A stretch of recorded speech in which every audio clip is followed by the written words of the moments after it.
Hi, my name is Kay, Hi, Kay. I'm Adam. I got tagged in your post a few times, and I'm kind of like Beetlejuice. You call my name 3 times, and I appear. and you are looking at a woman who has spent at minimum the last decade trying and failing miserably to lose weight. And you are looking at a man who spent the last decade as a fitness coach, not only helping people lose weight and get fit, but also at the same time helping them escape toxic diet culture. And I couldn't help but notice your bright red caption, and I think we should have a chat about it. Tell me how you've tried to lose weight in the past. I've tried keto. I've tried dirty keto and clean smart keto. I've tried the 4 Hour Body. I've tried pills. I've tried Venturamine, HCG, both the under the tongue and the shot version. I've tried Whole 30. I've tried 75 Hard. I've tried everything. I can tell that this has been a frustrating journey for you. I also spent much of my life overweight, and I know firsthand how hard it is to get that extra weight off and keep it off. You should know, though, that these diets are gimmicks designed to sell you books or products or programs. They don't have your best interest at heart. And it all failed. I would lose a max of 20 pounds, and that weight would just pile right back on the second I so much as took a french fry in. Well, I think that's a bit of an exaggeration, but it definitely may have felt that way. Fad diets as a whole usually force you to make major unsustainable changes to your lifestyle, forbidding you from eating certain foods you like, cutting out entire food groups, limiting the hours of the day that you eat. They might work from the jump, but they're almost always unsustainable in the long term. And once you realize that you can't or don't want to follow those very rigid restrictions, and who could blame you, it all falls apart, you tend to overcompensate, and you end up gaining the weight you lost back and often more. I decided 4 months ago that I was going to lose weight. I'm about to drop how I've lost 95 pounds in 4 months. Disclaimer, losing over 20 pounds each month for several months is rarely achievable, probably unsafe, and almost certainly unsustainable. One of the biggest issues with losing weight and why we aren't losing is because we're using our current weight, our current BMI, our current numbers to make our calculations on food.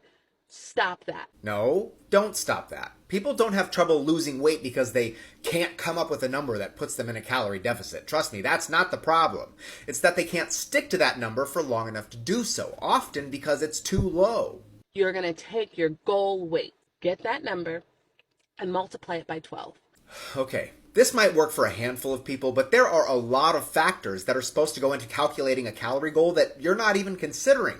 Things like your current size, your height, age, your activity level, your sex, your body fat percentage, your history of dieting, and even medical conditions. For the majority of people who have a significant amount of weight to lose, goal weight times 12 is way too oversimplified. That is your max calories per day. Wait, that's your maximum calories? Let's put this to the test. I have several clients who started training with me weighing around 300 pounds. Let's say their goal weight was 150 pounds.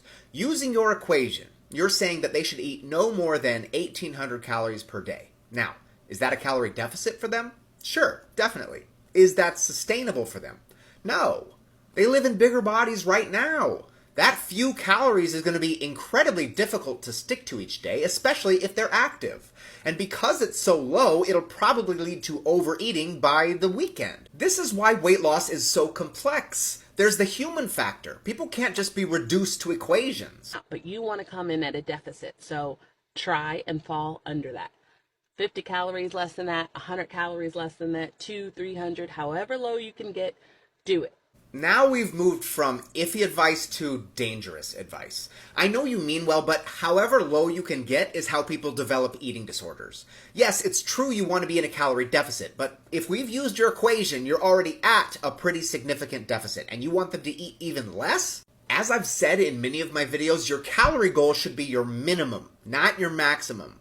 You're going to take that same goal weight and multiply it by zero point 0.6. That is going to be your protein goal. Protein is important, but if you're active, that's probably not enough. I'd recommend instead just eating 1 gram of protein per pound of body weight, or if you're in a bigger body and that seems unachievable, just use your lean body mass. You need to hit that protein goal every single day. That protein goal is going to be what helps you to keep muscle and not burn it while you're trying to lose weight. Muscle also burns fat. The two go hand in hand. Correct, more or less. You're also going to go ahead and drink black coffee. I hate coffee. Also, black coffee, not going to do anything for fat loss. You're going to incorporate intermittent fasting. Look that up. No. Remember we were just talking about how rigid rules set you up for future failure? Sustainability is vital. Building habits that you can maintain is so important. Is it actually realistic that you're only going to eat between a certain window of the day for the rest of your life? Never going to have breakfast or brunch again? No! I know people are going to rage about it in the comments, but most studies on IF show that it's no more useful than a regular calorie deficit. It's just a mini binge restrict cycle. 64 ounces of mineralized water, pinch of pink Himalayan sea salt, and baking soda. Where is this video headed? Just drink regular water. You don't need salt or baking soda in it. Jesus. And take your supplements. A probiotic, prebiotic, postbiotic supplement is key. It's definitely not key. Might help you poop more, but that'd be the only benefit. You don't need supplements. Maybe get a protein powder. And that's it. That's it. That's it. Follow my page for real helpful advice.